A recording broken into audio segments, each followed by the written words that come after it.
Hey guys, Cam here from PhoneDog.com, and back in September I was at a launch event for two brand new Nokia Lumia phones. In fact, it turns out that they were the last Nokia branded Lumia phones. And they were released for a purpose. They wanted to fill the gap between the really cheap end of the market and the higher end Lumia 930 and 1020.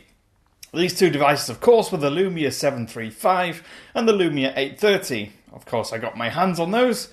And I've already reviewed and featured the Lumia 830. It's one of my favourite Lumia phones ever made. But the Lumia 735 I haven't really had much chance to get until a couple of weeks ago when the folks at Microsoft kindly sent me these.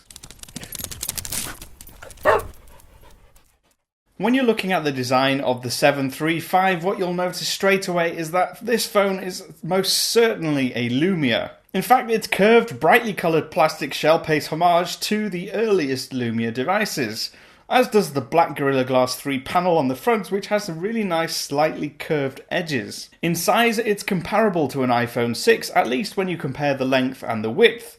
At 8.9mm thin though, it's a full 2mm thicker. But that doesn't mean it's more uncomfortable to hold. The curved edges, the back and the subtly textured finish make it very ergonomic, really nice to hold in hand. Perhaps the nicest in-hand feel from any phone all year. Except perhaps the new Moto X. The Lumia 735 is very light and the back is removable so you can change the colour if you get bored. The volume and power buttons are easy to reach on the right hand edge, but I can't help but feel that they should swap positions, or at least be placed further apart. I often found myself pressing volume instead of power or sleep, or the other way round. And also there's no camera shutter button like you might find on the higher end Lumias. That said, the in-hand feel is fantastic and it does look and feel like it's really solidly built. It doesn't feel cheap at all. The 4.7-inch AMOLED display on the front boasts a resolution of 720 by 1280 pixels.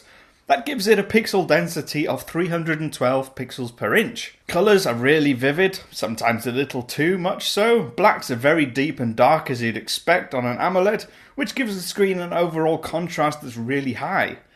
And being AMOLED, it's not the sharpest. At arm's length, it's decent enough. Movies and games are given plenty of life, but text is fuzzy up close and pixels are noticeable. Thankfully, it's bright and colourful enough to make you forget that. Get stuck into a game, watch your favourite movie or video, and close-up sharpness doesn't seem to matter anymore. The content on screen has life, it has colour, it has something about it that's attractive. It may not be the best display on the market, but it's a fantastic display for a cheap phone. Perhaps the one area where Nokia has slightly skimped on is the back camera. It has a 6.7 megapixel Carl Zeiss lens, and images are not particularly sharp.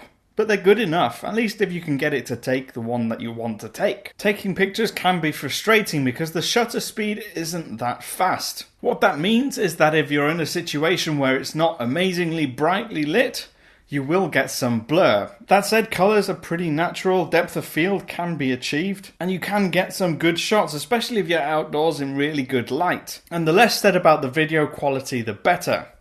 Like a lot of Lumia devices, the end result when you record video isn't particularly good. It's not well balanced, the colours aren't full of life or even natural, and it doesn't expose well or adjust to the lighting levels very well. But the front camera is a 5 megapixel selfie camera, which should mean that you can take some fantastic self-portraits.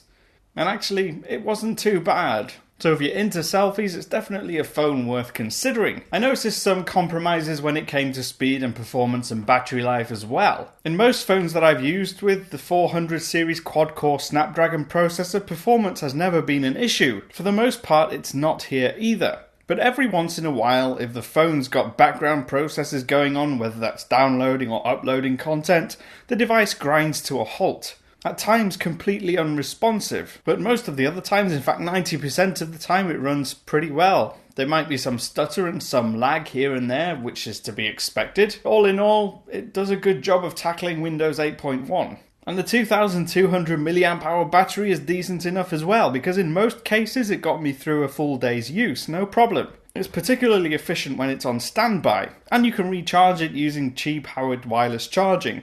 And of course, It's removable, so if it goes flat and you don't have a charger to hand, you can replace it with a full one. So as a wrap up for the money, it's really hard to argue against buying the 735. It's available quite cheap, especially if you try and find it on Amazon, eBay, or on Google Shopping. You can find it really, really well priced. Considering the performance, the build quality, how it feels in hand, the way it works, there's actually not much not to like. Of course, it's not going to match up to the flagship phones, but it wasn't designed to. The 735 then is a great device for the money, and certainly one for the budget conscious that you can buy without feeling like you're going to miss out on too much. I'm at phonedog_cam on Twitter. If you want to ask me any questions, feel free to ask on there. And of course, subscribe to our channel if you like our videos like this one, and check out all the rest of the content, and stay tuned for more phone features, reviews, and all the rest of it here at phonedog.com. I will see you again soon. So now what I'm going to do is I'm going to clap. And the reason I do that is because when I try to sync up the sound, if I see a clap, it will show like quite a big peak on the sound. On my camera, that's recording the rubbish audio, and my microphone down here, that's recording the audio, and then I can sync them up, and it actually looks like I'm talking rather than the sound coming after my voice. So, here's the clap. Hey guys, Cam here.